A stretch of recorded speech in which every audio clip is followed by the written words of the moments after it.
collecte de données. Nous abordons la correction de l'exercice numéro 2 correspondant à un contrat à temps partiel négocié par le salarié, 21 heures par semaine, du lundi au mercredi, 7 heures par jour. Donc ici, ce qui était important de relever dans cet exercice, c'était, comme d'habitude, les données sociales qui correspondaient à l'activité de ce salarié, à savoir, comme vous avez pu le constater, chaque semaine, ce salarié effectuait des heures complémentaires, puisqu'il dépassait les 21 heures contractuelles. Donc je vous invite toujours à créer un petit récapitulatif de l'énoncé et de ces données sociales, donc sous forme de petits points où on va justement faire nos calculs préparatoires aux heures complémentaires.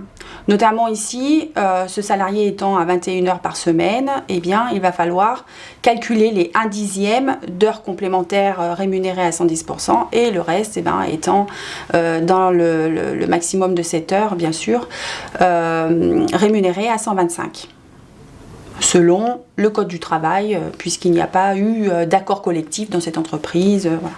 Alors suivez bien par contre l'énoncé, parce que s'il y a un accord collectif, parfois ça peut être différent, le calcul et notamment aussi la rémunération de ces heures majorées. Alors pour ce salarié, on peut apercevoir donc sur son taux horaire maximum qu'il a effectué des heures à 110, complémentaires à 110 et à 125%.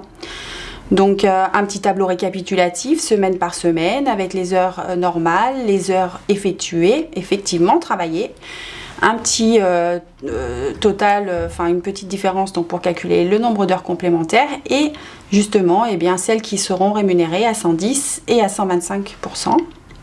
Donc ici il a effectué effectivement des heures complémentaires au-delà du temps de rémunéré à 110%, donc voilà, on a des totaux différents. Sur le bulletin de salaire, il va y avoir donc 2 lignes complémentaires qui vont apparaître justement pour ces majorations de salaire à 110 et à 125, ce pourquoi le salaire brut va augmenter forcément du fait de ces heures complémentaires. Ici, il fallait bien donc faire attention à calculer les heures complémentaires majorées.